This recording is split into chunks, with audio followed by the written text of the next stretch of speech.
What up, ballers? Welcome back to Basketball at the Bar, your new favorite sports bar. It's Wednesday night, so you know what that means. It's Wednesday night parties.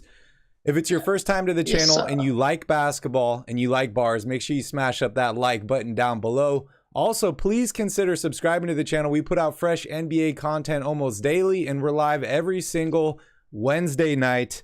We got a special guest tonight. We got Ethan. He's a Bengals fan, so we threw the Bengals background up there. I know it's not a basketball team, but he's a diehard Bengals fan, and he's still reeling from the Super Bowl loss to my team, the LA Rams. But welcome in, Ethan. Huh? Welcome in, buddy. How are you today? Yeah, I'm good, man. Thanks for having me, Barry. It's pretty good to be on Basketball at the Bar. Been watching you guys for a while. It's glad to be on the podcast, man. Awesome. Cheers, Beers, Mountaineers. Happy to have you here. What is up, Brian? What is up, Mike? Shout out to everybody here in the chat. We got a fun one for you guys today. We're going to talk a little bit about Steph Curry. We're going to debut the new Houston Rockets jerseys. We're going to talk about Montrezl Harrell, Miles Turner, Russell Westbrook, Donovan Mitchell, some Carmelo Anthony rumors, and then I want to dive into expectations for Klay Thompson, the Golden State Warriors next season. We got a ton to talk about. As you guys know, Calvin is still on vacation, but Ethan is doing an amazing job filling in for him today. So let's go ahead and jump right into it, Ethan. We got to give a congratulations here to Steph Curry. Give him a round of applause. Steph Curry has officially graduated from college. What are your thoughts on this? Yeah, man, it's awesome always to see an athlete that went to the league, dropped out of school early, and just be able to go back and get his education, man. He's always wanted it. He's talked about it. I know his family's wanted it. So it's been great. I mean, how could you not want that from anyone, you know? I mean, there's always that, like, why do you need the degree, right? Like, you're already a millionaire. You're already making so much money. One of the best point guards of all time. You know, it's almost like it's just a piece of paper at this point for him. I mean, but it comes down to. Oh, sorry. Go ahead. No, go for it. I also want to do this real quick too. So some celebrations. Congratulations. But go for it, Ethan. No, I'm just saying it's kind of like who Steph is, though. He always has like a goal, and he seems like he wants to achieve it. And I know, like once he even came into the league, he even said he wanted to do this. So it's just him adding to his list of everything he's accomplished, unfortunately. So. Well, he officially received his diploma, a bachelor's in arts with a major in sociology. So congratulations to Steph Curry. Way to stick with it. I don't know how many tests or classes or homework he's been able to do over the last 13 years. He's been pretty busy with basketball, but needless to say, congratulations. And that's awesome. That's awesome. All right, let's go ahead and move on here. We're going to talk about the Houston Rockets. Check out these new jerseys. These are kind of a throwback. You can see the logo in the background. These were the colors when they were in San Diego. I think they moved in like 1971 or so. Yeah, it was in the 70s. So this is kind of a throwback. They got gold. They got green. What's the first thing you mentioned to me, Ethan? Dude, the jerseys, the tops are sick, but those shorts suck. They're so bad. They look hideous. But I will say the jerseys honestly look like the old Sonics ones, you know? Just remind me of like the Seattle jerseys they had. If I was a Rockets fan, you best believe I'd buy one of those. The actual jerseys are sick. What do you think about them? I mean, I think they look cool, but I think the important thing to note here is that the Rockets go so fast, they go supersonic, right? So that kind of brings in the color scheme there. But yeah, I think they look pretty cool. Honestly, I have to say, when I saw this, I'm like, okay, what do the Kings Hardware Classic jerseys look like? That's really what I'm thinking, right? Yeah. I want to see what Miami's looks like, because Miami, they always have dope jerseys. Sick. Yeah, I love Miami Lakers jerseys. are going to have some cool ones too. Yeah, like what are they going to do in Orlando? Are they going to bring back the pinstripes? I thought the pinstripes were always pretty cool. So I'm really excited to see. I know this is like the very first sneak peek we've seen of these new hardwood classic jerseys, but I think they're going to be out pretty soon here. So we'll break down all 32 teams once we get there. They just need some new shorts, though. I tell you what, those things are so ugly. They look ridiculous. That's funny. What do you guys think? Let us know in the chat. All right, let's go ahead and move on here to some other news. Montrezl Harrell Felony charge reduced to a misdemeanor. Ethan, can you catch everybody up on this, on what exactly happened to Montrez here? Yeah, he was up in Kentucky. I think it was Richmond, Kentucky. He used to play ball at Louisville too. So, but he was traveling in his car in a Honda Pilot, and a state trooper pulled him over. And apparently, he told the state trooper, "Oh yeah, there's a little bit of weed." He pulled one out of his pocket. And he was like, "Oh, this is it." But the state trooper looked, and he found 3 pounds of weed in his car. But I mean, I guess it's a misdemeanor in NBA terms. So good for him. Yeah, that's pretty wild. That kind of reminds me of my old days going to the A's in the Raiders games. I would pack in like 6 Coors Lights in my basketball shorts. When I'd go through the security line, they would tap my pockets. I'd pull out the top 2 beers, throw them away, and then I'd be into the game with 4 beers. I think he was trying to do something similar. Unfortunately, it didn't work out. Montrez, what the hell are you doing? You're a free agent. You're a professional basketball player. You need to pay people to do this stuff for you or something. That's what I'm thinking. It's like, you live in North Carolina. It's not that far. I'm sure you can go somewhere else in North Carolina to get that. Come on now. So anyways, he entered in a plea deal. He basically, I guess, confessed to possession, and it got dropped to a misdemeanor. He's got a year's worth of probation. If he doesn't break any laws in the next year, then the misdemeanor will be stricken from his record, and he will be good to go. This sounds like a big win for Montrezl Harrell. He must have been paying a lot for these lawyers to help him out, because I know you and we would not get similar treatment. Oh, no. I'll take his lawyer any day. Are you kidding me?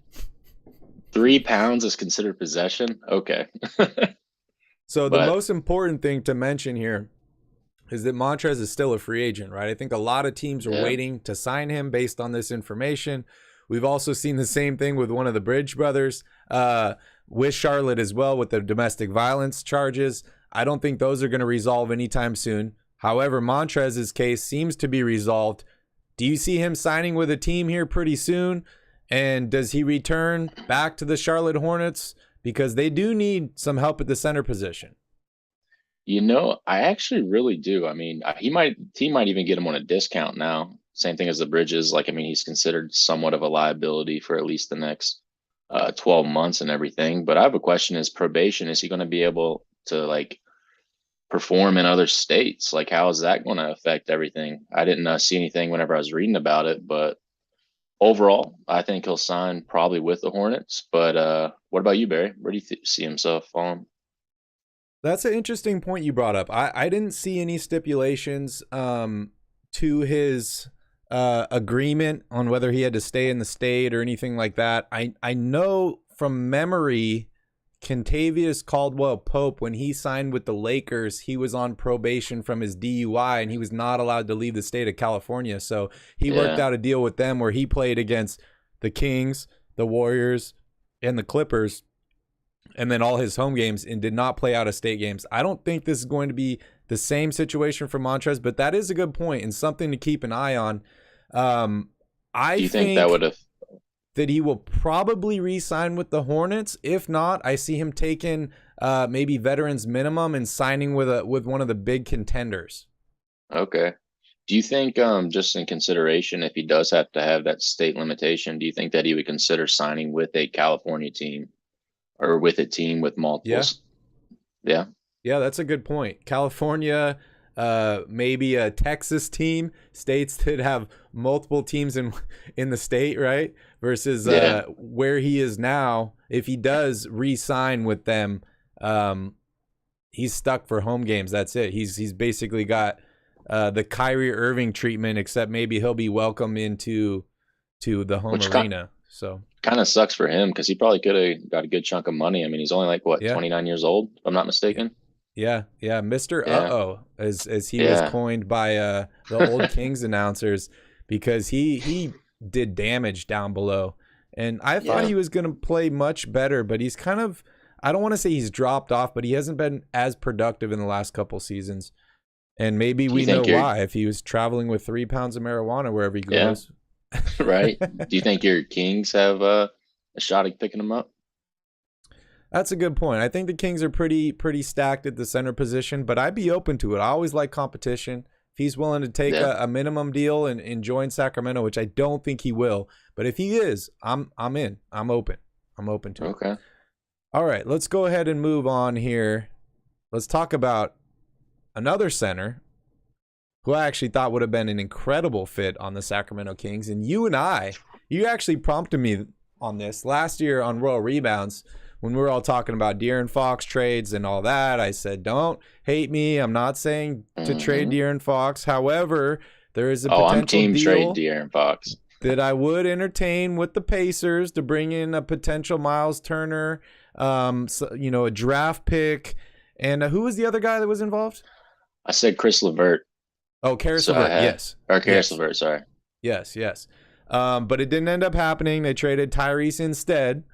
But Miles Turner is entering in the last year of his deal with the Indiana Pacers. I think he's only making like $17 million or so this year. Pretty good deal.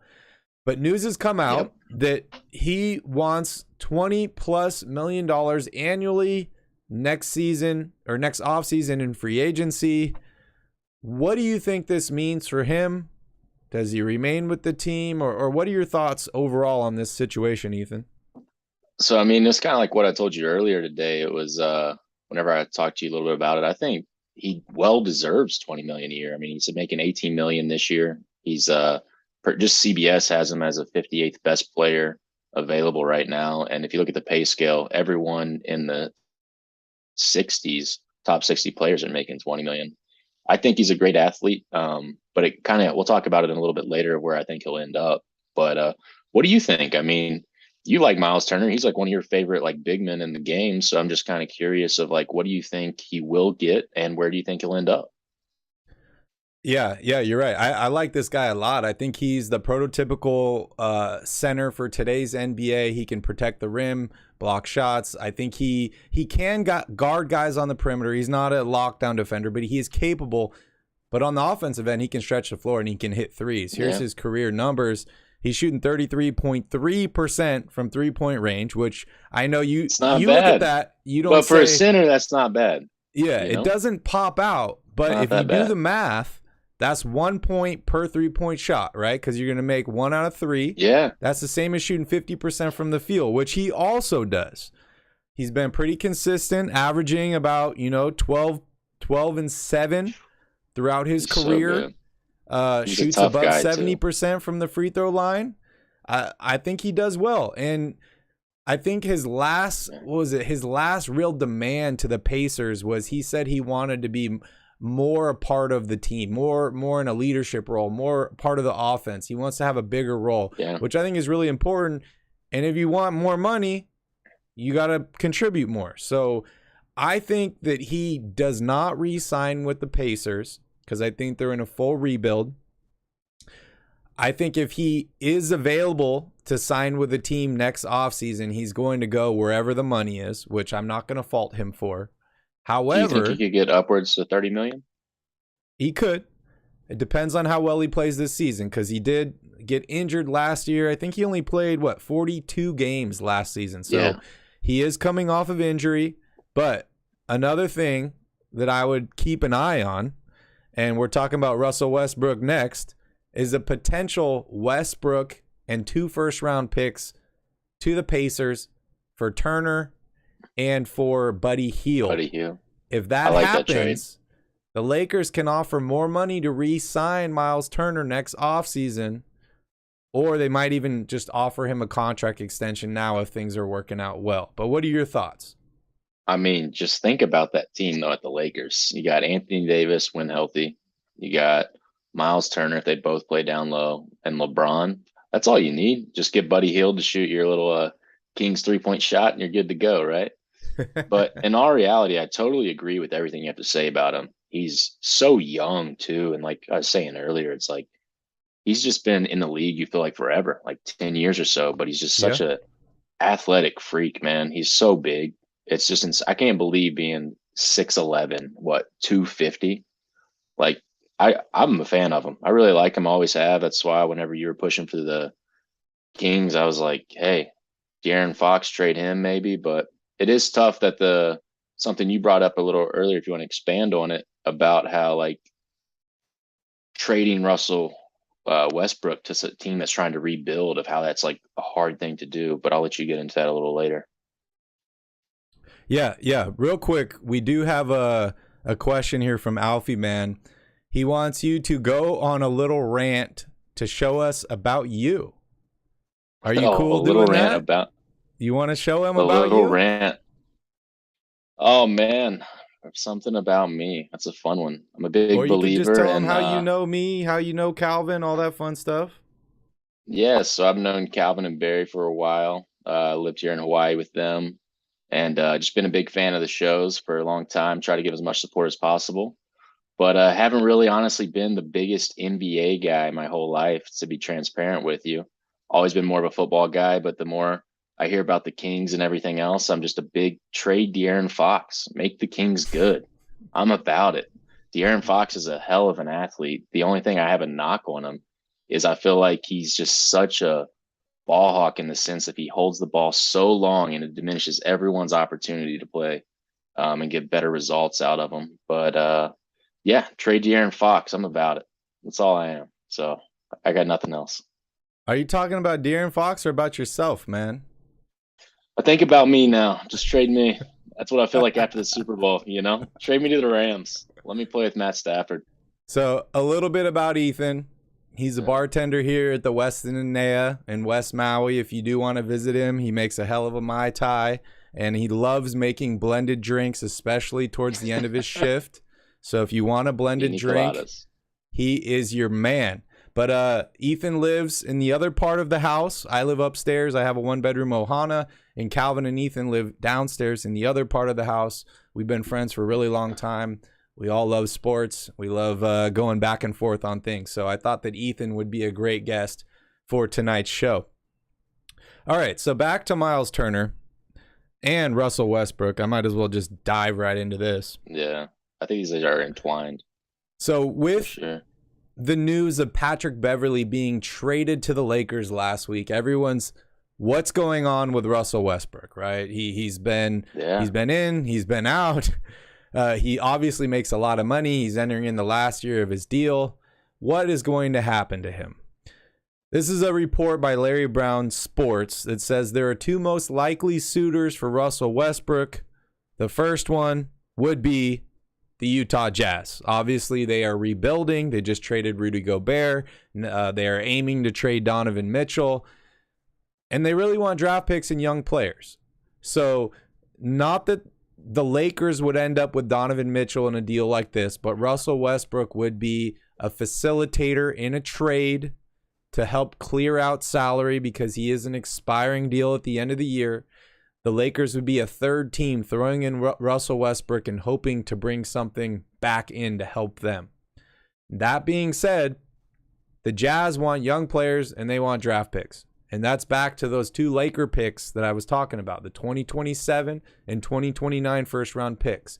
I think these picks could be quite valuable because I do not anticipate, as amazing of a player as LeBron James is, I do not anticipate LeBron James being on that roster 5-6 years from now. I just do not. Call me crazy. I don't anticipate it. We know that Danny Ainge is in charge now of the Utah Jazz. He loves draft picks. So he really, really likes those two Lakers draft picks.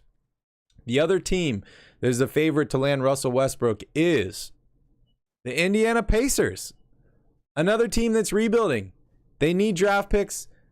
They need young players. They also want to cut salary. Yes, Miles Turner is expiring at the end of this next season, but they still got Buddy Hield for a couple more years as well.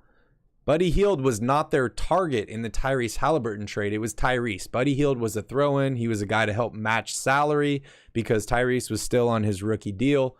So for me, a trade between the Pacers and the Lakers, Westbrook and 2 first-round picks for Miles Turner and Buddy Hield makes a lot of sense.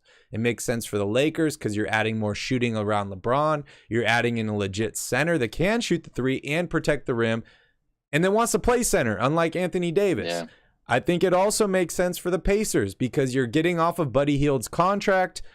You have Russell Westbrook, who you can either buy out, you can bench, or you can let him play out the year.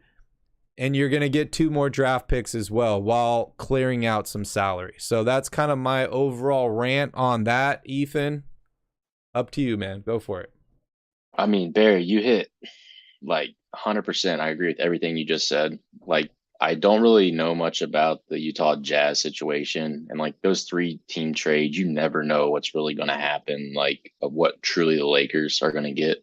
But me just being a LeBron James fan, I definitely would much rather the Indiana Pacers happen, because I think with Buddy Hield, he brings a level that the Lakers are kind of missing, a 3-point shooter, and Buddy Hield is pretty spot on. He's what, like 39, 41% his career or something like that. Yeah, he's close to 40. Yeah, he's a great spot up shooter. And I think that'd be great for LeBron when he's driving down. And then you got Turner to get more offensive and defensive rebounds. It takes more pressure off of Anthony Davis as well. And I think that would help Anthony Davis in the long term, in the sense of most of his injuries usually come off of contact down low. And if he could do more post things, I think that would help out a lot. But I kind of would like for you to tell everybody what you kind of told me earlier about Westbrook, of like, not just about this trade. What do you think is going to happen to him in the next 2 to 3 years, if there is 2 to 3 years? Yeah, so Brian actually was kind of touching on that here in the chat. He says, I don't understand people. If Westbrook goes to the Pacers, his career is over. I'll elaborate a little bit on that, Brian. I'm not saying his career is over, but I'm saying it is possible. The reason I say that is you look at a guy like Allen Iverson, incredible player, had an incredible career. He averaged, I don't remember the exact year, so don't quote me on this, but he averaged 26 points per game. 2 years later, he was out of the league and he was playing in Turkey. Only 2 years. 2 years. Some say it was because of his attitude. Some people say it was because of the role he was willing to accept, blah, blah, blah, whatever. Some people say he was too ball dominant. I think a lot of people say that about Russell Westbrook. The thing that I'm really looking at here is, as much as I love Russell Westbrook, what kind of team wants him on their roster, right? You look at all the contenders. Did they really want Russell Westbrook on that team? Did they want him dominating the ball? I wouldn't. I don't even think the Lakers do, and they have him on their team, right? Yeah. So I see it hard. It's hard for me to believe that a contender will give Russell Westbrook a starting position at the point guard. I just feel like it's really hard. Couldn't agree more. Yeah. And is he willing to accept a bench role? I don't know. Up to this point, he has been very adamant that he wants the ball. He wants to be the man and all that stuff. You and I talked about Carmelo Anthony, right? And how Carmelo had to make that adjustment. They even talked about him in the spoof Game of Zones, right? Of, I am a star, and stars deserve to be starters, and I should be a starter. So, and let's be honest, Russell Westbrook, he was amazing watching, like, through his whole career. He was just an athletic freak. It was insane. So then you look on the other end of the spectrum, and you look at like all the bad teams in the league, right? Like, let's say he goes to the Pacers. The Pacers are trying to find more people to surround Tyrese Halliburton with, right? Yeah, are they going to let Russell Westbrook play a full season? Maybe he can teach Tyrese something, but the most part, they're fighting for draft position, and a lot of these bad teams are. So why would these bad teams sign Russell Westbrook? Because Russell Westbrook is going to help you win basketball games if you're a bad team. If you're a good team, Russell Westbrook might not help you win as many games. So I just kind of see it being a very, very tough situation for him, where he still has a lot of talent. I think he can still bring a lot to the game. I just don't see a right fit for him somewhere unless he can look himself in the mirror and say, I'm a backup point guard on a championship team, and take that role. I think he would be exceptional in that role. But that's tough, man. He would be amazing on a number 2 squad, just for the fact of how much energy he brings, his intensity. But I mean, I feel like the older he's gotten, just the more like stupid plays I'm actually seeing him make. I mean, he's still doing better things than I ever would do on the court, but it's just it's a very interesting take that you told me about that, and I really just genuinely never thought of that. And it's just a really good way to dive in of, like, if he does get traded to the Pacers, like you're saying in the group chat, it is over for him. Like, he Maybe. Yeah. Genuinely, probably, unless he takes a close to a league minimum or less, who's going to pay him $30 million right now? No one, in my eyes. Do you see anyone that's even going to pay him $15 million a year? No. Yeah, and that's No, a I hard don't. thing for someone that's been at his level to really comprehend and understand. And do you see a team that would actually pick him up on a league minimum or something of like that in 2 years from now?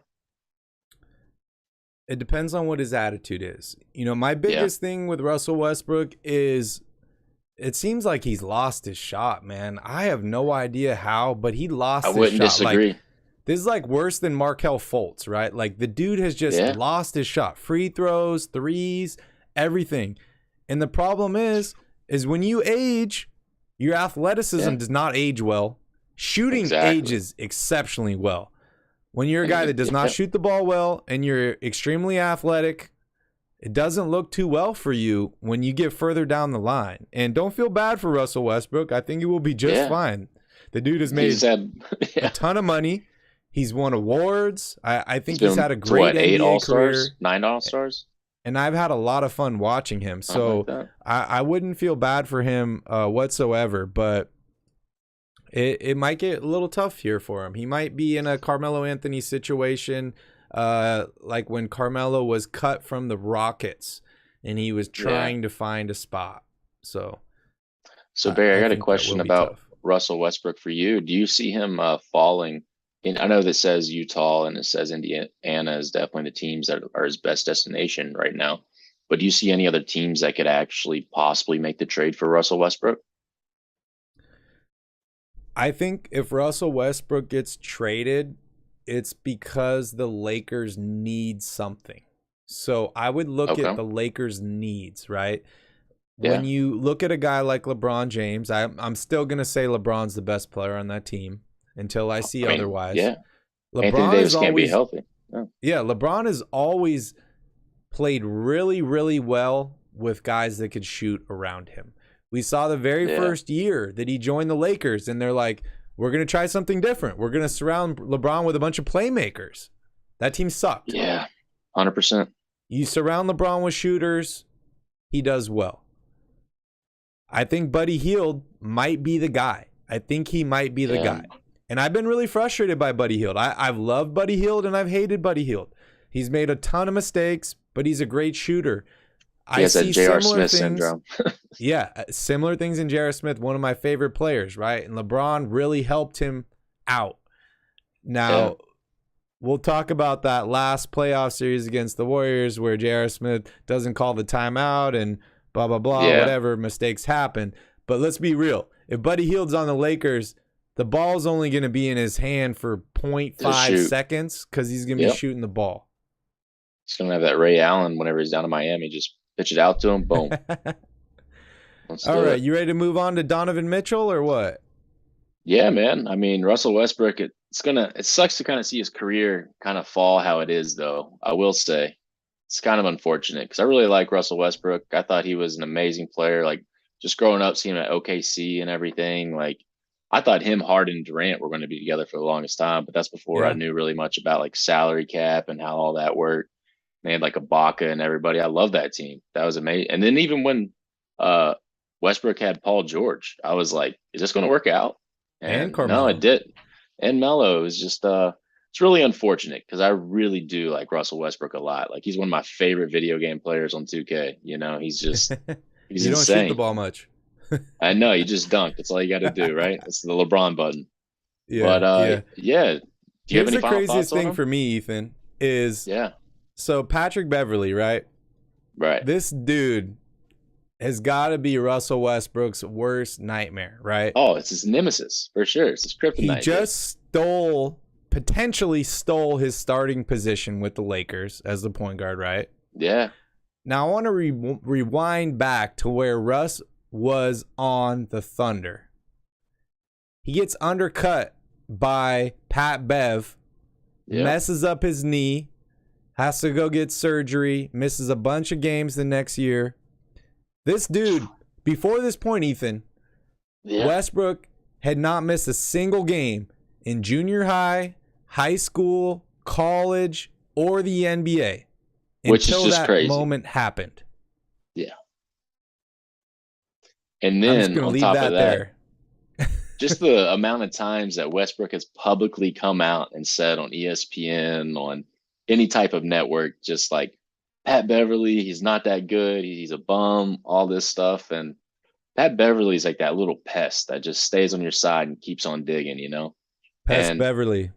yeah, for sure. And unfortunately, Westbrook, I think, is getting the short end of the stick. But at the same time, I mean, he kind of deserves it at this point in his career. He's not really like what you were saying earlier. He's lost his shot, he seems. Even his assists are what's kind of blowing my mind. He's just not really finding the right passes. He's a lot more turnovers now. But like, I think he Well, just he's comes with always age. been kind of like a stat passer in my mind, Yeah, right? Like he holds the ball. I saw this with Chris Paul too. As much as I love Chris Paul, but when your point guard kind of holds the ball for 22 seconds and then kicks it to a guy with like 2 seconds left and he's got to like take a shot, even if it's a bad shot, it's like, come on, man. You trying to get a W here? You trying to get an assist? for sure. I mean, he's Mr. Triple Double now, you know? It's Yeah, nuts. yeah, he is. All right, It's let's just go sad ahead that and kids won't see that. move on Yeah, move on. here to Donovan Mitchell.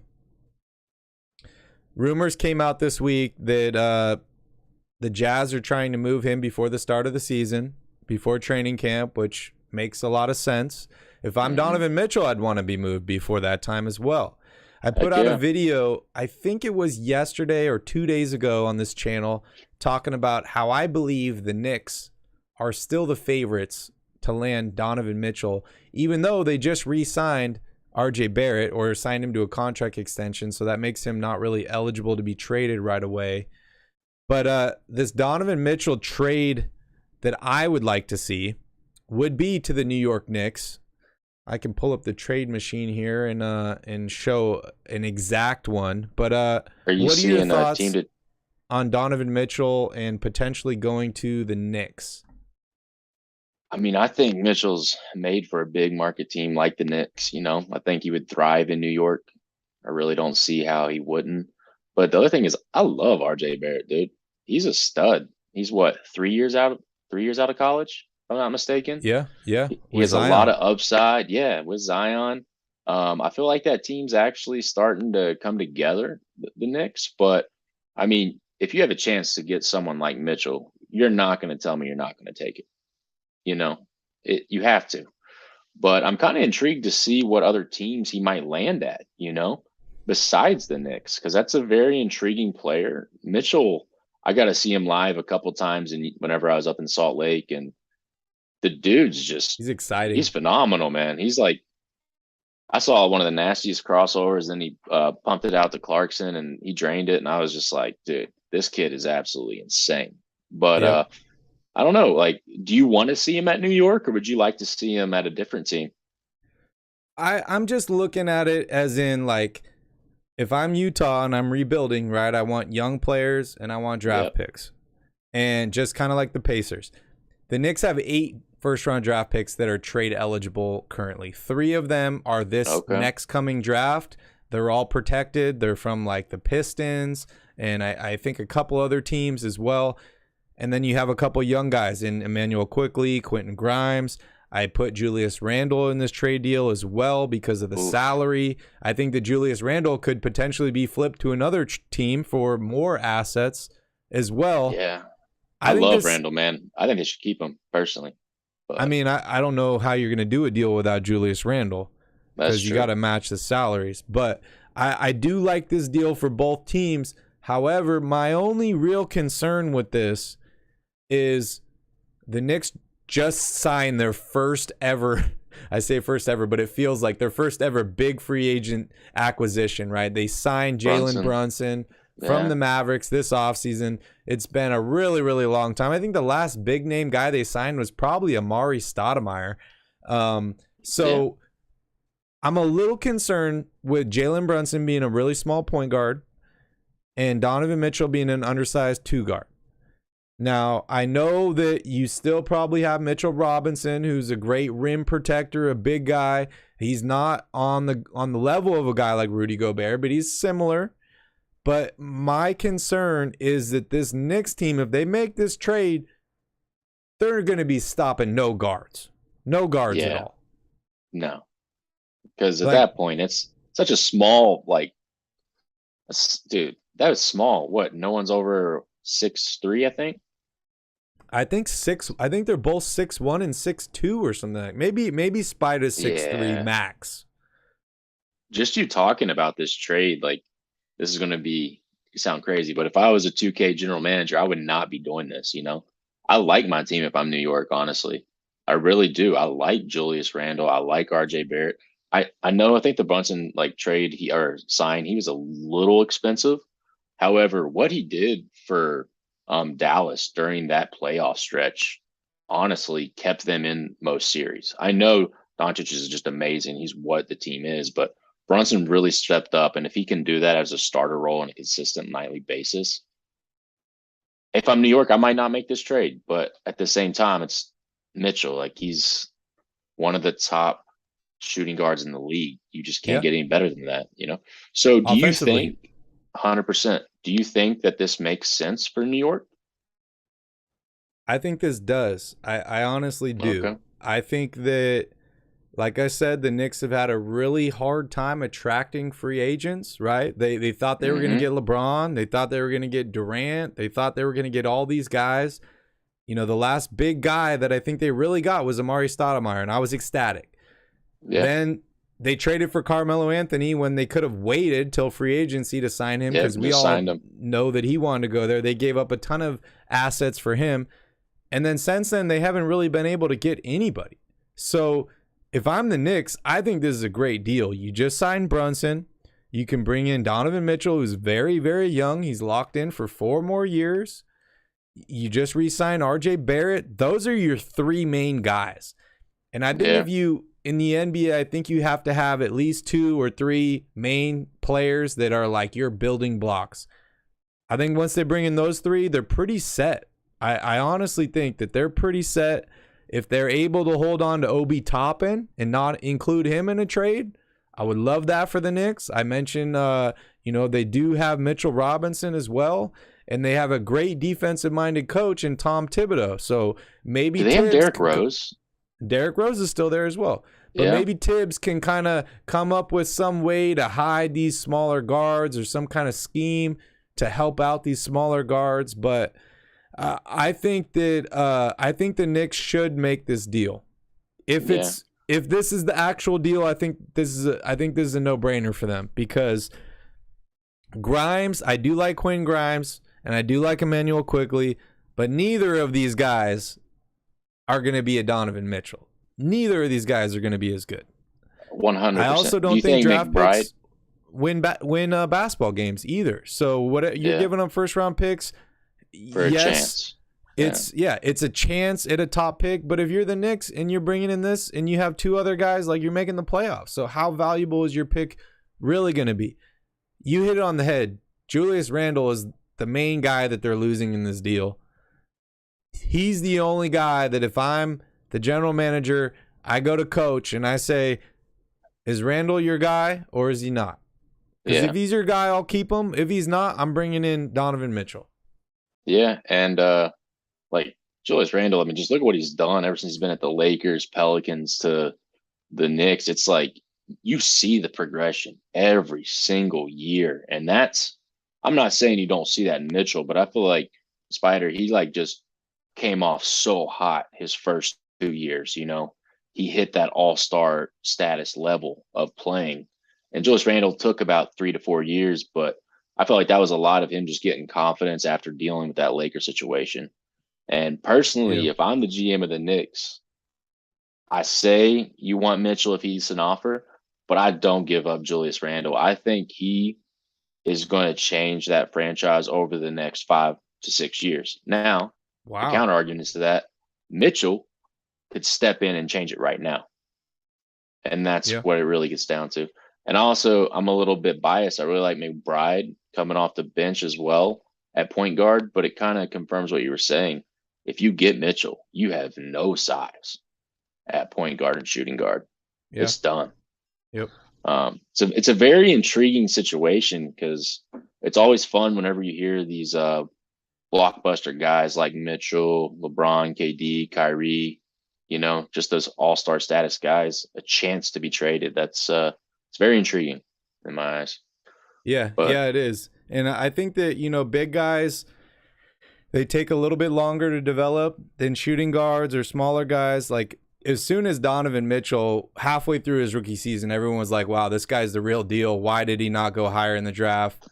But maybe he's kind of already hit that peak. Maybe Julius Randle is still peaking. However, I yeah, do have to say, I've always been concerned about my best player being a big man. yeah, I saw with the Kings with DeMarcus Cousins. It's tough having your best player be a big man because yeah, your best player is not taking a guy off the dribble for a game-winning three. Maybe he can, but that's a tough play. That it just makes it yeah. tougher. And a counter to what you are saying, I mean, not complete. I mean, this is a totally different situation. You got, let's take Minnesota, for example. They have Karl Anthony Towns. They never could really get over that hump. And then they got Edwards. But let's be honest, Edwards is that Mitchell type of talent of athleticism, distribution, shot selection. Just he's a pure athlete. Do you think this is going to be a random? I know we haven't talked about this. What about Mitchell to the Pelicans? Do you think that could ever happen? They have a lot of young players, a lot of depth, a lot of draft picks. I'm just trying to think of other teams that make sense for Mitchell. Yeah, I mean, I do think it is a possibility. The Pelicans have a ton, and they are trying to make that next leg up. But they just traded for C.J. McCollum last year. Why would they try and give him up to get a guy that's even smaller and worse at defense Yeah, in Donovan Mitchell? I don't know. Where do you think Donovan's that's going to fair. end up? I mean, to be Miami? transparent, I would love to see him in Miami, but would they trade Kyle Lowry? And who would they have to give up? Probably Hero and Robinson and draft pick. I don't really know what Lowry's contract is, but I'm assuming it's 27 to 30 million. Well, I don't think Lowry Um, will be included. I think it'll probably be like Tyler Hero, Robinson, and maybe another young player and some picks or something, or a three-way deal. I mean, I will say, if I'm Miami, that's a really tough situation to take because if I can get rid of Kyle Lowry, I'm having to give up two of my premier shooters on that team. That kind of changes the dynamic of that team at that point. Now, granted, I know Mitchell would replace that 3 point that's missing whenever you take Hero and Robinson, but I actually do like that him to Miami would be very exciting to watch. Him with Bam, it's a more athletic, um, Yeah. like I don't know. I just think that that's a but New Do York you will see the probably have him. Jazz doing that? Because what do the Jazz really get? They get a couple mid to low first round picks. A guy Yeah. like Tyler Hero, who's going to need to be paid next year, is ready to win right now. I just don't know if that really works for Utah. Yeah, no, that's a very valid point. I always think about that's part of my problem whenever I look at trades. I always look at like, ooh, what would be the most exciting for that one team? But Yeah. I guess circling back to the New York Knicks and Utah Jazz, it does make sense mainly for the Jazz in the sense that you have Julius Randle locked up for 4 years. So if something doesn't really play out in the next 2 years, you can still trade him for probably a lot of value in I the flip sense him he'll right prop. away if I'm the You Jazz. would? I flip him Yeah. right away. We're losing games. I'm trying to get Victor Wambayama, and I'm trading Julius Randle for whatever I can get. Yeah. I'm going to be the new Oklahoma City Thunder. Just get as much. Yeah, that's fair. As many picks, as many young talent, whatever you can get. Yeah, it's very intriguing.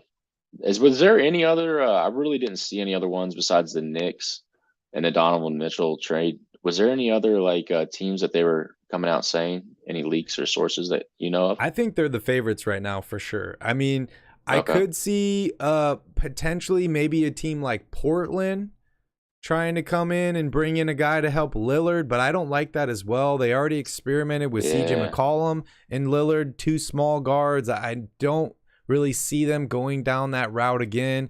You have the Oklahoma City that have a ton of draft picks and young players, but maybe Yeah. they're not ready for a win now player in Donovan Mitchell. So right now, the Knicks are the team for me. Yeah. Which I mean, after what you showed me, makes the most sense for sure. I just, Uh, yeah. All right, let's go ahead here and dive into the next topic of the day, and that is Carmelo Anthony. If you haven't been paying Melo. attention, the Celtics brought in Danilo Gallinari, huge free agent acquisition for them. The Hmm. dude's 10 days older than me, so shout out to him. Ends up injuring himself while playing for Italy. He's out for the entire season, dude. He definitely screwed up his knee. This opens up a spot on the Celtics. Carmelo Anthony is still a free agent after he has not re-signed with the Lakers.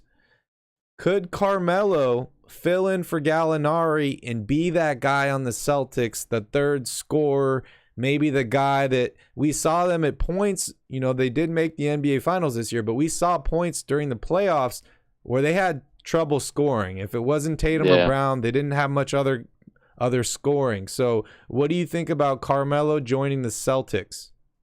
I mean, I like the idea of that for the Celtics in particular. I mean, just for the fact of what you did say, like they're definitely looking for that extra person just to give a little. You would see it a lot. Tatum would drive in, kick it out to Brown. Brown would all of a sudden get double teamed, and if they could have one more outlet pass just for a mid range, and that's I feel like that's Melo's like bread and butter. Just something like Yep. that, and just to get an ISO on the opposing team's third, potentially fourth, because I know Al Horford's old, but I mean, sometimes he needs to be guarded down low. He's an offensive threat. It is what it is.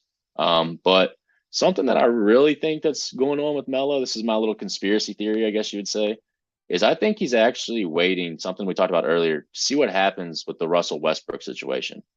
Good I point. think if Russell Westbrook does not stay with the Lakers, and no matter what point guard comes in, I think at that point, Melo's really thinking, hey, I got a chance to win with LeBron. They're boys.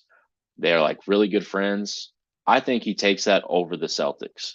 And let's be honest, the East is actually turning in to a very prominent conference because it used to be so lopsided. The West was good or the East was good. And now you got Miami, you got all these young teams, you got the Bucks, you have the young teams like Charlotte that are coming up a little bit. Just you have really good depth, I feel like, in the East now. I don't think it's as strong as the West, but I still think that Melo is waiting for Westbrook to make a decision, and then that's when he'll fill in. Because, like you said, he's a free agent. He has no rush.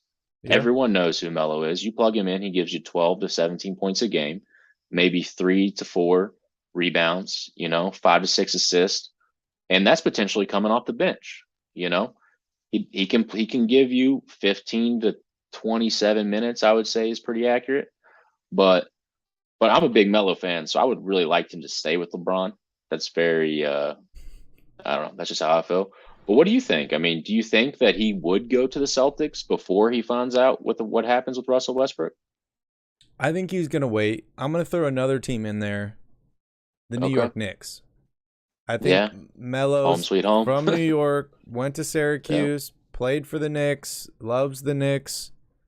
I could see him potentially returning to the Knicks, especially if they end up trading some of those guys to get Donovan Mitchell. They might need a big forward that can score like Carmelo Anthony. So honestly, I see the Knicks and the Lakers as the two favorites to keep him. I think you had a great point on Russell Westbrook. I think that's going to be the first domino to fall. Once that falls, we'll Yeah. kind of see the rest of everything, right? Everybody's been Yeah. waiting on Kyrie Irving, then we were all waiting on Kevin Durant. KD. I think Russell Westbrook might be the next domino to fall. And whatever happens with him, even if it's just a strict, like the Lakers saying, we're not trading him, he's our guy, we're going to start him and Pat Beverly, then I think we'll start to see some more of these dominoes fall. But I Yeah.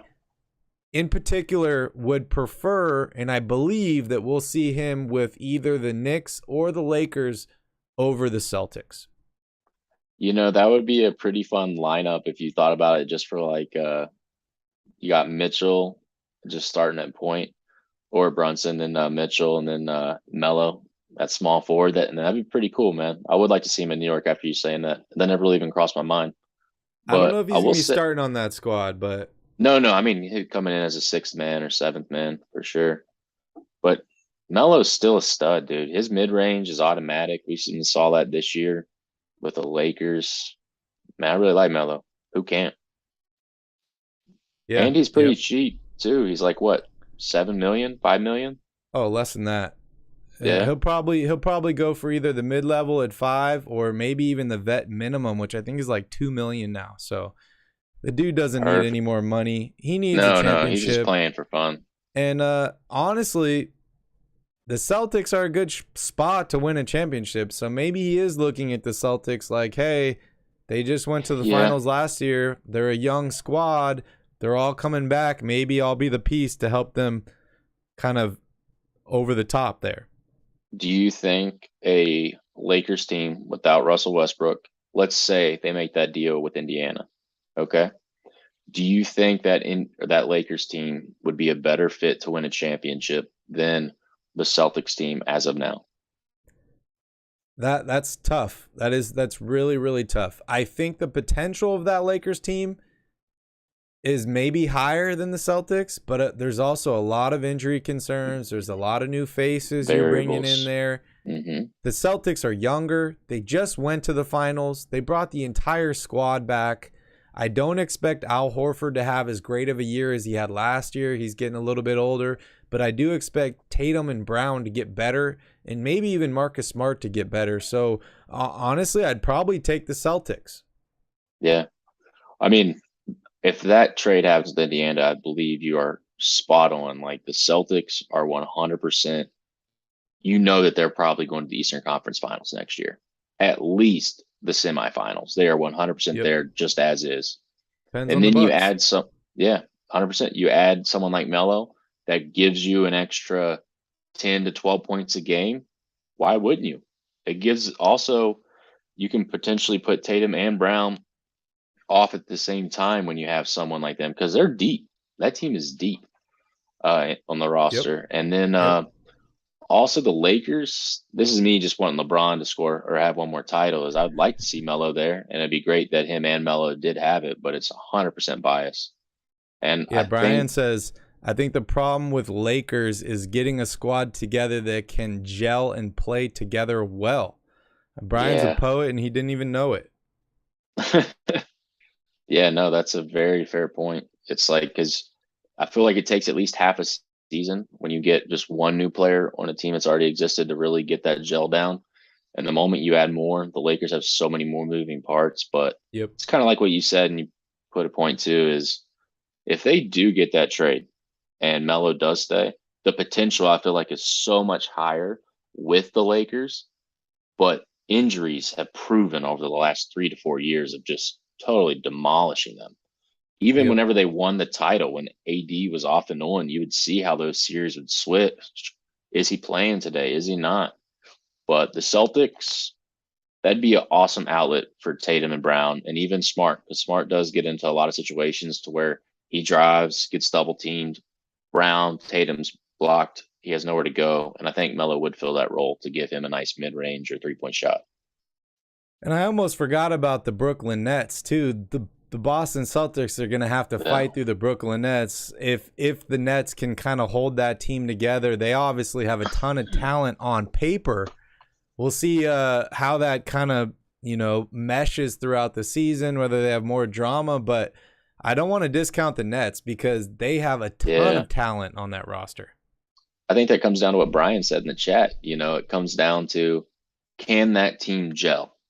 As of Yep. late and watching them, I never saw them gel. I saw half the team gel in one game and half the team doing well the other game.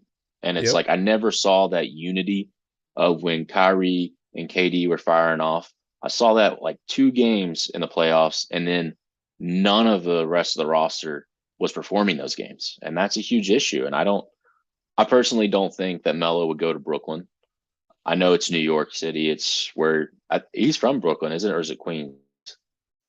I'm not sure exactly. I I know he's from don't New York think he's going to City. end up with the Nets team, but Yeah. but yeah, the chemistry, like you said, is also missing there too, right? I think Yeah. Kyrie and Katie have been there for, is this their 4th year together now?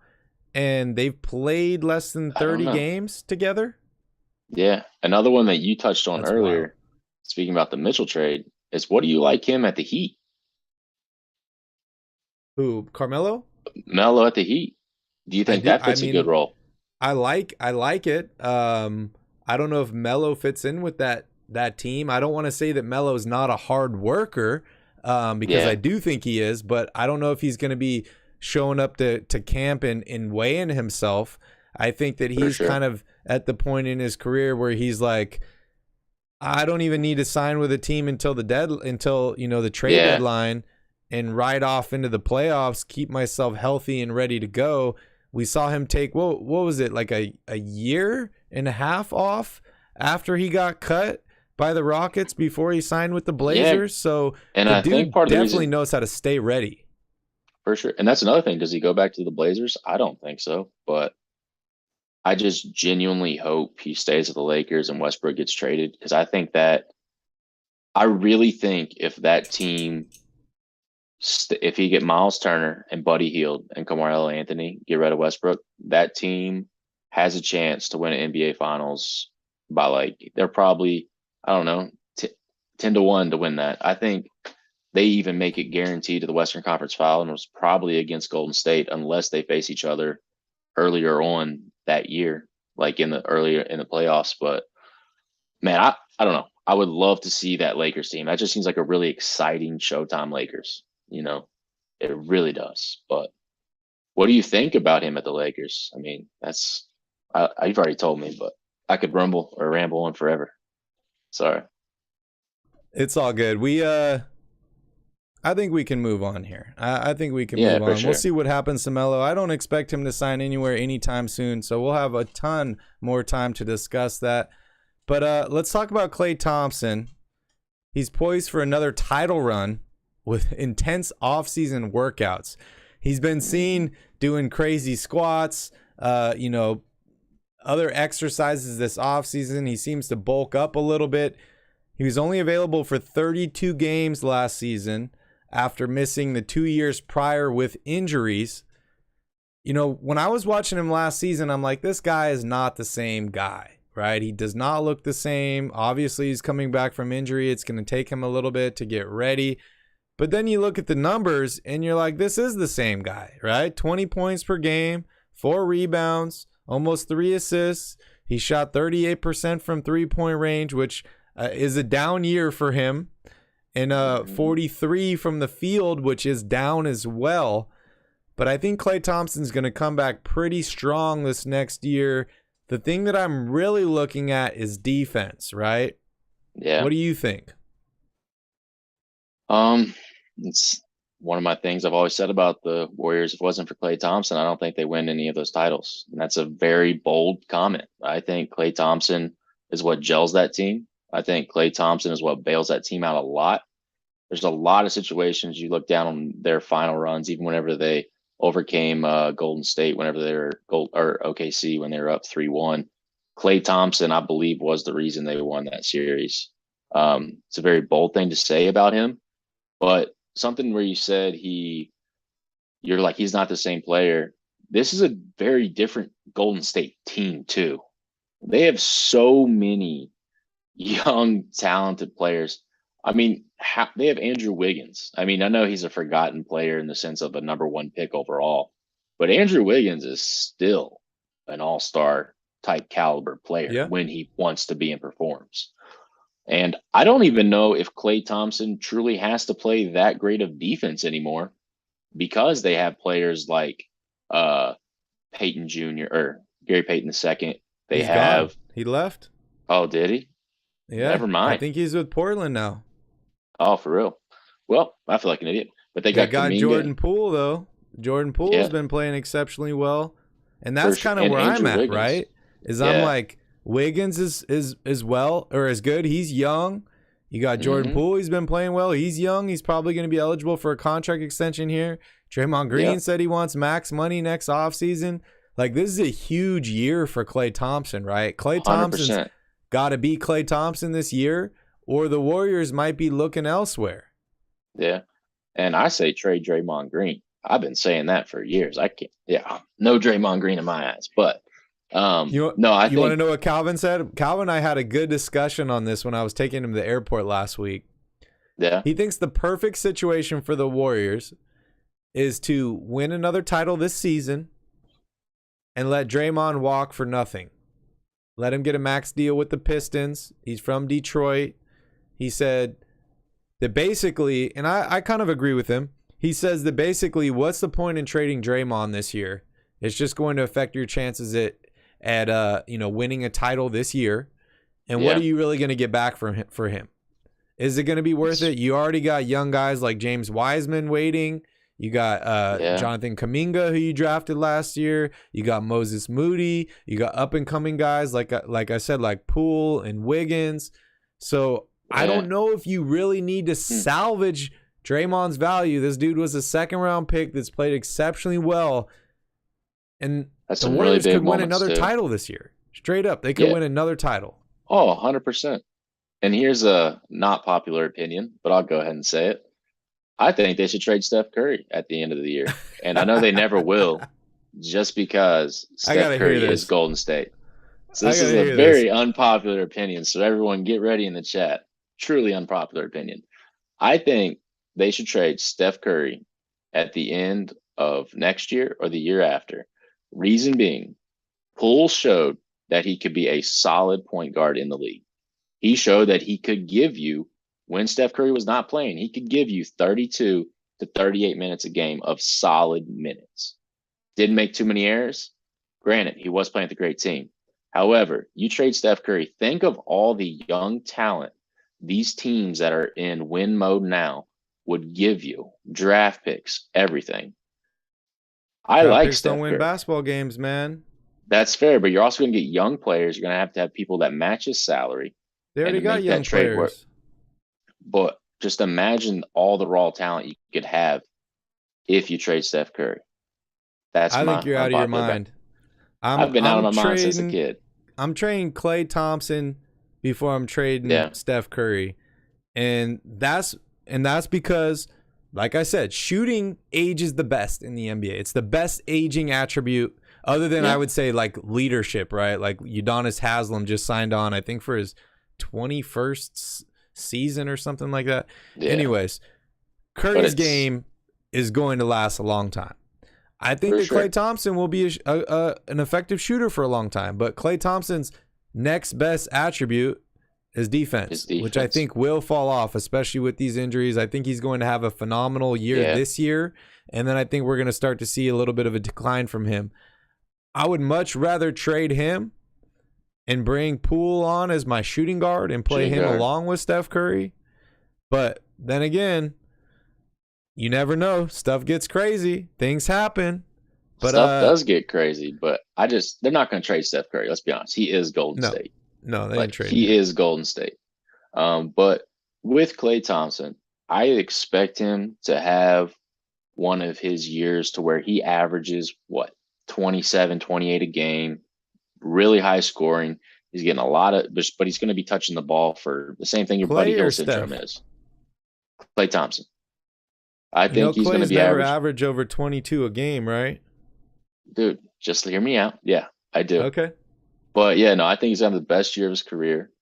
And I think that Klay Thompson is going to have 3 games to where he scores over 50 points. That is my bold prediction of the year.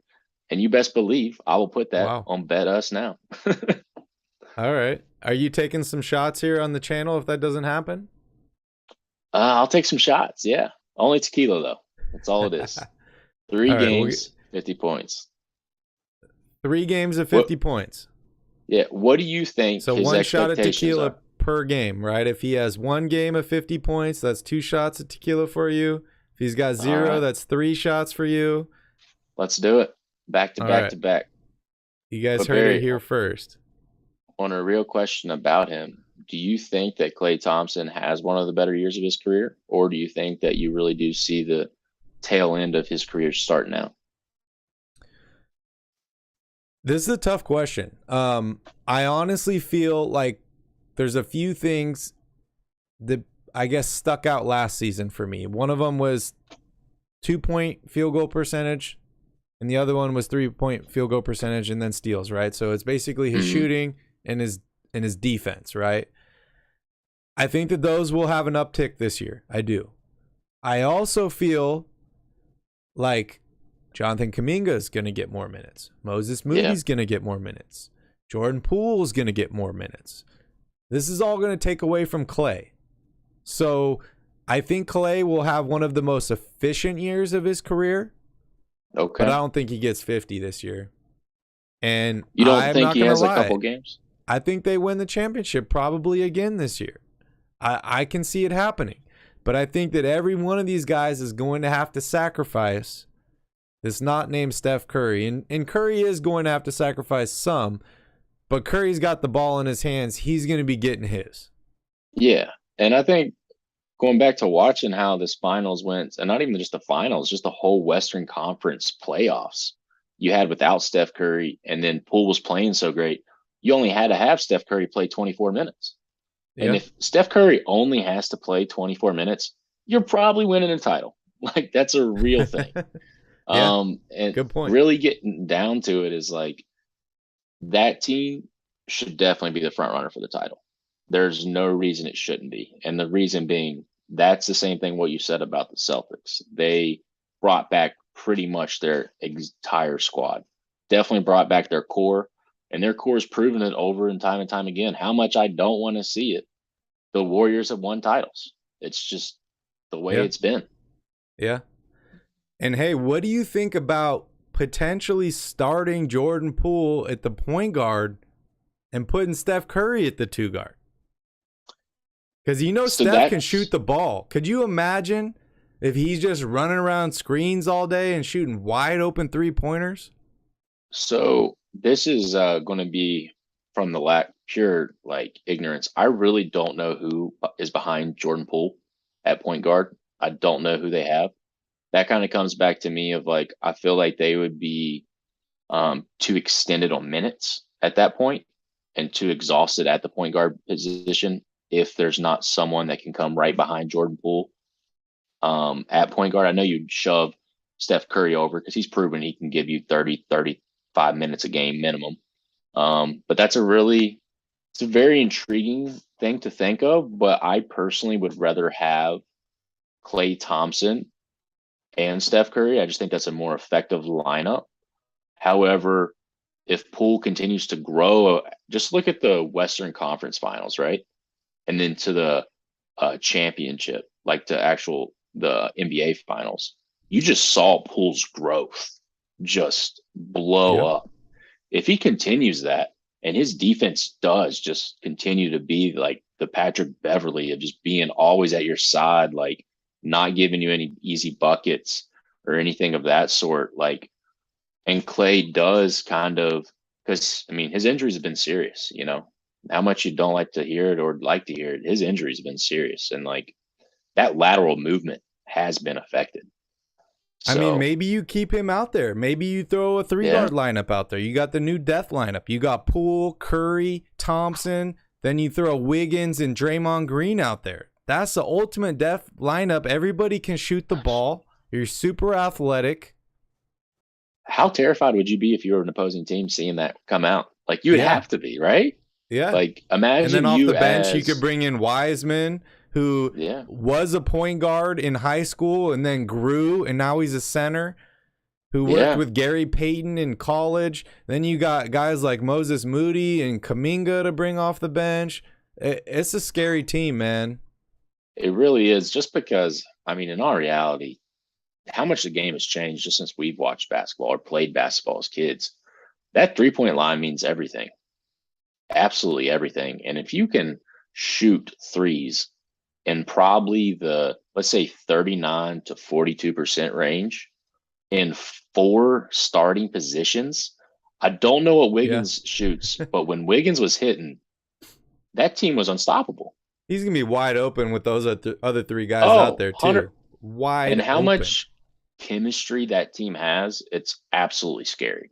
It's and I terrifying. forgot to mention, they signed Dante DiVincenzo this offseason, the guard that the Kings acquired last year, too. That dude can shoot as well. So Yeah. This team is definitely very well set up. What's That's up, the Jeff? Vanderbilt. Or is that the Villanova white guy, number 10, always wore the crazy shoes? Yeah, yeah, he was Yeah. with That dude. Milwaukee. Yeah. And Hurt then he his went with ankle the year they won the title. Then that's he right. came over in I think it was in the Marvin Bagley trade. Was it? Okay. Yeah, no. I mean, if he's coming off your bench, he was at one point, if I'm not mistaken, starting for the Bucks for a little Yeah, bit.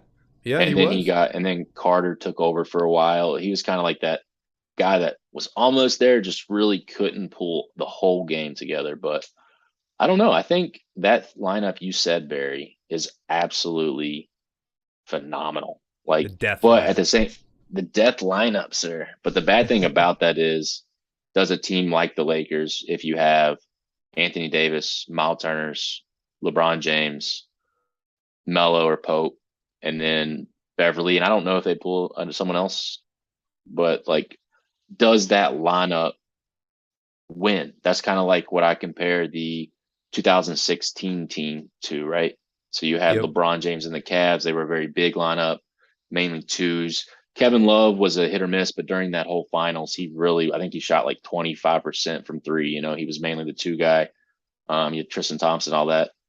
Does that effect play out with the Warriors on the rest of the league? Or does your death lineup just totally destroy it? I would have to, I don't know. What do you Yeah. think? Yeah, that's tough, man. That's tough. I think the starting lineup would be what? Beverly, Heald, James, Davis, Turner. That's a great Yeah. lineup. It And does then you got counteract Melo the coming death lineup, right? Because you got a guy that can defend. You got two guys that can defend the paint, and actually three guys and if you you throw have LeBron in there. this is the situation. Who does Draymond get? Draymond probably takes Turner. Wiggins, probably LeBron, because he's I think the best defender Yep. on LeBron. That's just a but Anthony then that Davis gives is Anthony wide open. Davis exact Yep. because I don't care how good and how much I love Klay Thompson. Anthony Davis is winning 9 times out of 10 on that. Just because of Yeah. height. The guy that I'm That's just looking not at fair. is Pat Beverly, man. He could be Yeah. the key. And honestly, these two teams could be both really exceptional teams, and it's all going to come down to health, in my opinion, right? Whatever Yeah. team's healthier. I think that the Warriors, with all their depth, is probably better set up for injuries, right? Like we've seen in Yeah. the past, they've had a lot of injuries towards the end of the regular season, first couple rounds of the playoffs, and they've been And they're able to very get healthy good. Yeah. by the For time the sure. finals start, right? Other than that Yeah. year that they lose to the Raptors, where they had multiple guys go down in the finals with serious injuries. But if both of these teams can remain healthy, you imagine Patrick Beverly chasing around Jordan Poole and Steph Curry, whoever's handling the ball. I might That's give a awesome. little bit of advantage to the Lakers. Yeah. And I will say it kind of plugs off to what you're saying about how all about injuries and how this has to be props to Kerr and the general management at Golden State. Oh, yeah. Just for the Bob fact of Myers. like every single person that you take out. I'm not saying by any means Jordan Poole is Steph Curry. That is not what I'm saying. But you take out Steph Curry and plug Jordan Poole in, the offense essentially runs the same. You take Yep. out like their guys are so interchangeable. It's insane. Like they have a mold of what type crazy. of guy they want at every single position, Yep. and they just stick to that mold. And Plug and play, man. it's the Bill Belichick of Yep. NBA. You know, That was the Spurs, Greg Popovich, Popovich, where it was like for next sure. man up, right? You're injured, it's all good. Yep. We got you 10 more guys that 2.0. plays just Throw like 'em in. exactly for sure. And it changes a little bit to where other teams have to get used to that one player and they forget about your old guys and it's just a chemistry thing. But I actually really love that idea of the Western Conference Finals That'd be exciting. That would be Yeah. awesome. Yeah. I would that's a sick one to be honest with you. I But like it a lot. what do you think the odds are of them winning a title? Talking about the Warriors this year. I can't give an exact percentage, but I would say they probably have the best chances in the NBA. Okay. I would say, it's tough when you just pick one team, right? Because you're always supposed to pick the field For over sure. one team, right? So, Yeah, I would 100%. say their odds of winning the title are probably less than 20%. but I think that their odds are greater than any other team in the NBA. Yeah, I mean, that's a very valid statement. The one thing I have to say about just the Warriors in general is like, how long can they keep this going on? Is this going to be a 20, 30-year thing? It potentially could if they continue to get young players behind players like Steph Curry and Klay Thompson. I'm not saying that Jordan Poole, Kuminga, Moody are going to become these players and Wiseman, but who's to say they're not a different version in a new era of basketball that becomes that style and that greatness of players? It's a very intriguing thing to think about in all reality. But and when you learn from those guys too, right? Like those are the guys that are teaching you how to play that way in that style. For me, honestly, I think the main key for the Warriors, if the Warriors are going to make this, and I think it's already an amazing dynasty, right? But if they're going to turn this into what the Spurs did, right, where they were super competitive for 20 years or longer, I think the key is going to be James Wiseman. I'm just going to throw that out there. They have a lot of young guards. I think that Curry's game is going to age extremely well. Draymond Green is the guy that's aging the fastest. He's going to be out of there the quickest. I like Looney a lot, but he is pretty limited. But I honestly think that James Wiseman, he is the guy. He is the year that they sucked. They got lucky. They won the draft lottery. They got the number 2 pick. They took this guy. He hasn't played the past 2 seasons much. I think if James Wiseman can be 90% of the guy he was supposed to be, they will be in a great position to win basketball games for the next 10 years. 100%. And this is a question. I know Steph Curry, I think it was 4 or 5 years ago. Actually, I think it was 6 years ago because of the 2016 playoffs. It was after that he changed up his rehabilitation routine. And especially because he used to have a bunch of ankle injuries. I don't know if you remember that. He'd be out for 15, 20 games at a time. And that was my biggest knock on Steph Curry as a young guy. I was like, he's one of the best shooters I've ever seen, but I don't know how long his career is going to last. Obviously, he's proven me wrong.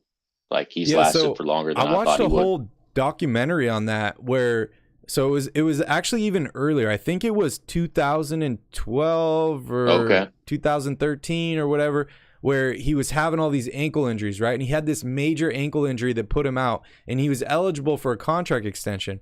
He didn't get the max deal because of all those injuries. He got ankles, I think it was like 4 years, $48 million or something. It was like $12 million a year. And that allowed them the flexibility to sign Kevin Durant, right? Yeah. But I watched his special, and basically Curry went out and he found this new specialist to work with. And the specialist was like, Curry, you know the reason why your ankles are always getting injured? It's because your hips aren't strong enough. And so they took him through all these hip routines and they strengthened up his hips. And so his hips would kind of take a lot of the impact instead of forcing it down to his ankles. And so since he was doing all these hip exercises, you haven't heard of an injury. Have been a lot better. So I think that's really what saved his career. But yeah, that's a great point, because there was a point in Steph Curry's career where people were like, I like what I see, but the best ability is availability. It's availability, for sure. Do you think that later on in Steph Curry's career, like I'm talking about immediate, like within 3 to 5 years, because I mean, he is getting older. Do you think that kind of his ankles and his injuries that he has had previously, and if he acquires a couple more ankle injuries, do you think that at that point, I don't know. Yeah. It's a very It could have an effect on him for sure. That's his weak point, right? Like, if I were to choose anything with Steph Curry, that is the thing that's going to derail him, in my opinion. For sure. But on another topic, how crazy is it that arguably the best 2 players in the NBA, Steph Curry and LeBron James, were both born in a small little city, Akron, Ohio? That is crazy, man. There's something in the water. There's something in the water. That's what I was about to say, man. There's something in the water. All right, I think we've gone ahead and covered everything today. We'll open it up for questions. We don't have too many people watching live right now, but Brian, Jeff, Alfie, man, if you guys have any questions, go ahead and drop them here in the chat. and Mike. We'd love to answer any questions that you guys have. And then Ethan and I are going to go fishing down at the beach, which Yes, sir. I am ecstatic for. Also, want to remind you all, I will be live tomorrow on Royal Rebounds, 9 p.m. Pacific Standard Time, and I do have Skip joining in, so make sure you guys stay tuned for that. And next week, I'm going to bring in a couple other fun guests as well. So if you got any questions, go ahead and drop them here in the chat. Otherwise, we're going to go ahead and end up the show. Ethan, any more hot takes while you're here on the mic that you want to throw out there? Warriors are trading Steph Curry. What else? Bold prediction of the year, right? Lakers win a title, and it's confirmed LeBron James is the best basketball player to ever play the game. Does he set the scoring title this year also? 100%. I was talking to Calvin, I think it was a week ago. I think he has to average 17 points a game in order to break the scoring title, and that's just regular season. And I think he hits it at like game 78 or something. Yeah, that's a lot of games, though. I mean, but think LeBron's averaging 25 means he only has to play like 60 games. You got plus. I think they make the playoffs. I don't see how they don't make the playoffs if they trade Westbrook. But Brian what do you says, how long can Steve Kerr coach? Maybe that's a factor. So I think. Do you want to hit this first, Barry? Yeah, I can touch on it real quick. So Brian, I think you're referring to Steve Kerr's. I guess I don't know the exact name for it. I know it's a disease that basically attacks like I think it attacks like the whatever's around your joints, and it makes them more vulnerable to pain and stuff like that. One of my old clients, she actually had a similar issue, and she met Steve Kerr's wife going through treatment, right? They were like going to the same hospitals and doctors and meeting with all the same people. She was able to find the right cocktail of medications to help relieve those things. I don't know if Steve Kerr has found that, but it seems like once you do find that, it is something that's pretty maintainable over a long period of time, and it kind of stops it from continuing to get worse and worse. Now, I think every situation's different. Steve seems to be in great spirits the last couple of years, so I would say that I think he can continue to coach for many more years, but there's always that potential. That's a really, really good point, Brian. Yeah. See, I didn't even know about that, to be totally transparent with you. I had no idea that he was going through that. But I look at it, when people think about it, think about what you're doing right now, Barry. You're talking about basketball every single day.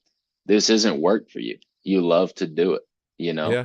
And you think about someone like Steve Kerr, when money is not a problem, when legacy is not a problem, it's already fulfilled. You're just doing this because you love it. And you got to think that locker room, I'm not in that locker room. They seem like they all genuinely love and care for each other and have a great thing going. And as far as I'm concerned, if I was him, if I can continue to build that throughout all these young players, why would I ever quit until I die? Like, this is my lifelong dream. If you're living it, I think he coaches until maybe his kids grow up and he wants to be more part of their life. But I say minimum 10, 15 years. What other coaches in the NBA can say that they've won titles with Michael Jordan and they got punched in the face by him? And now, if I'm not mistaken, have more titles than Michael Jordan. Doesn't he have 7? Yeah, if you include coaching in there as well. Yeah. Brian says best mixed drink to order from Ethan. I'm gonna let you take this, and I'll be right back. Oof. All right, sounds good. That's definitely probably we have a nice little tequila. Put a little tequila and then soda water, splash of Lilikoi and guava. It's light and refreshing, hits the spot every time, and you can be at the pool bar and have a great time. Or you can go straight tourist, get a Mai Tai with an extra shot. Good to go. And who doesn't love a lava flow? Lava flows are awesome. Any thoughts on the Lilikoi foam on top of the Mai Tais? I know you guys don't make that, but you did work at a bar that did in the past. Are you a big fan of the foams? Not a fan of making the foam. I will say that. However, I will say when I get to enjoy the foam, absolutely. If you ever can get a passion fruit Lilikoi foam on top of a Mai Tai, check out Monkey Pod on the west side of Maui. It's awesome. Yeah. Delicious. All right, guys. Well, we want to thank you all for joining us. We had an awesome time here hanging out with you all and talking basketball. I really want to thank Ethan for joining us tonight, taking the time out of his day. Please smash up that like button. Hit that subscribe button. We appreciate you all. And Ethan, anything last that you'd like to say to everybody before we take off? No, I'd just like to say thank you for everyone tuned into the show. Thank you, Barry, for letting me have on, and Calvin. And guys, welcome to Basketball at the Bar. It's a great podcast. Also, check them out on RoyalRebounds.com. Check out their website, get their merch, all that. It's a good time. Welcome, guys. Hell yeah. Well, thank you for joining us. We'll definitely have you on again. Thank you all for watching. We'll see you on the next one. Thanks, guys. Shoots.